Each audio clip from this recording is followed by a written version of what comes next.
Roar! Ew.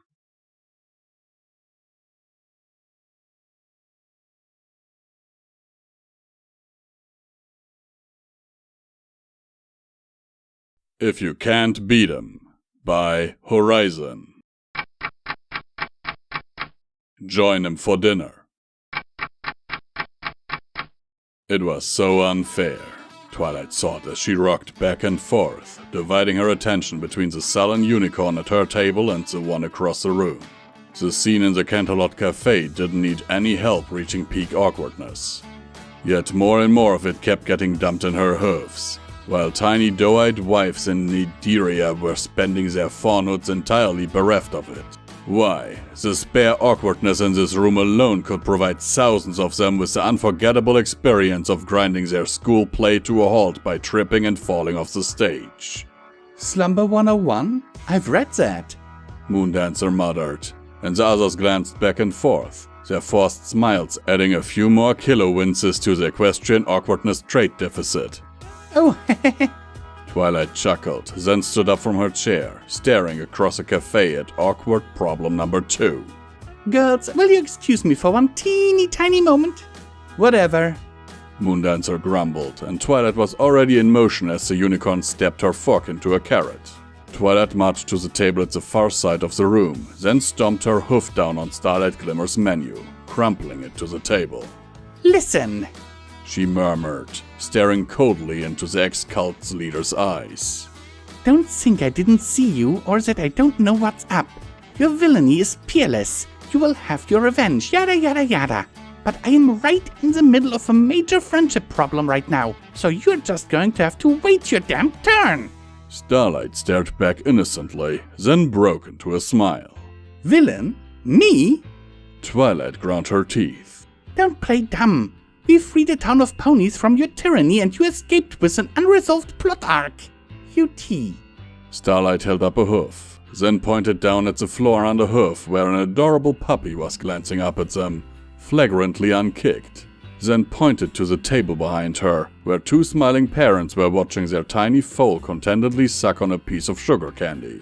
Then to the empty table just to their left, where a little back-in-a-minute C sign stood next to the solar tiara, the Elicon amulet, floor plans for Canterlot Castle, and Princess Celestia's diary.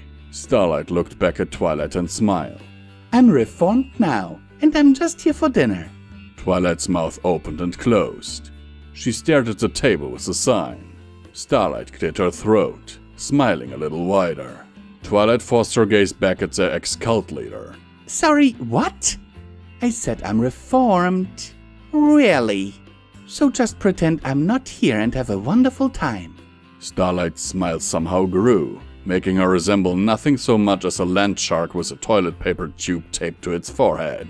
Twilight narrowed her eyes. Okay, you know what? No. That story's as fishy as a land shark with a toilet paper tube taped to its forehead. Why don't you tell me your actual plan and then I can get to foiling it after dinner?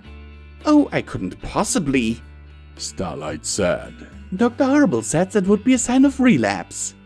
Dr. Horrible? My villain reform therapist. Starlight lowered her voice. Just between me and you, I don't think he's very good at it. One of Twilight's eyes twitched. But I'm willing to give his theory a monologued plot is just a cry for attention a try. Starlight leaned forward, chin on forehooves. So how did your Yak-Yakistan summit go? Twilight whirled and stormed off.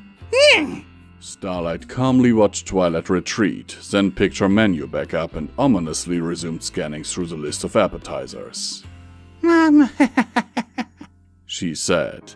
Then she smirked, dropped away from her muzzle as she realized Twilight was glaring at her from across the room. She coughed, slapped herself on the pastern, and forced herself to pet the puppy. When Moondancer dashed outside, Twilight followed, but took a detour to Starlight's table one more time, pointing hoof at her eyes and then swiveling it towards the unicorn. Starlight met the glare with a sweet smile. For long seconds after Twilight's departure, she stared at the door, then tucked her menu under her plate and made a beeline for the exit. A few minutes later, Princess Celestia sat back down. Hey, she said. Where did my diary go? Starlight was reading a newspaper at the Pony&Wolf train station when Twilight stalked over to her. Reaffirmed my cute purple plot! Starlight glanced up cheerfully. Fancy meeting you here, princess. I quadruple-checked your alibi after fixing Moondancer's friendship problem. Then I realized you had to be lying. Twilight leveled an accusatory hoof. We never blasted you with rainbows. Starlight hurriedly set down the newspaper and held her hoofs up. Oh no, I self-reformed. Twilight slowly raised one eyebrow. Starlight floated a stack of photos out of her saddlebags. It was an obvious choice once I studied your history. I mean, look at what happened to Discord. She held up a photo of a stone statue. T-Rex. An emaciated figure in a dark Stygian jail.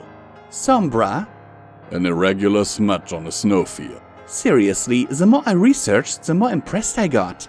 You're like some sort of invincible vengeance goddess. I guess I should grant you that one. Twilight said. So what are you doing here? The landshark's smile immediately returned to Starlight's muzzle.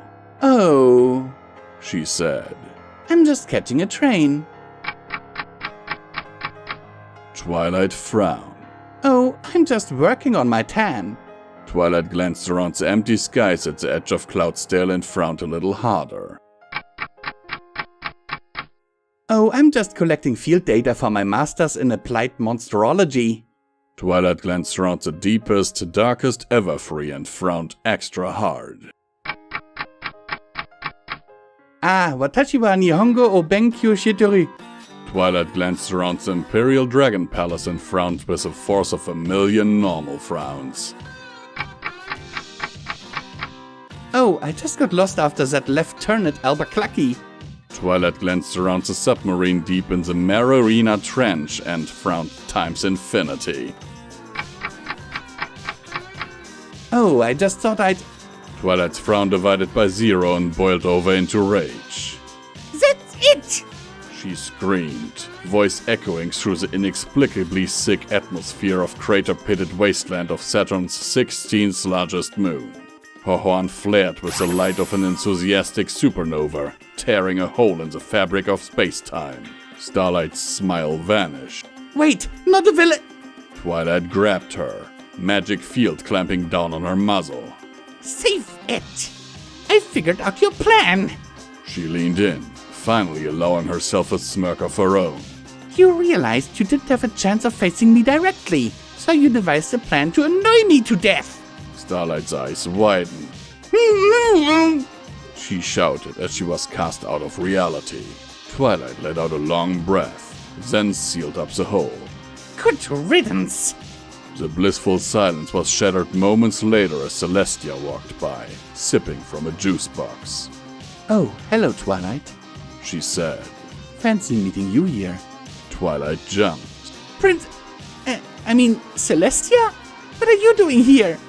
Oh, I just thought I'd drop by to give Starlight some moral support. Celestia shrugged, then glanced around the empty, barren rockscape. Huh. I really expected her to be shadowing you again. I guess she finally worked up the nerve to ask you for your autograph? Twilight froze. She said. No, but she was totally the one who stole your diary. Hello everyone, this is Visual Pony from Pony&Wolf Productions, and I thank you for taking the time out of your day to listen to this video.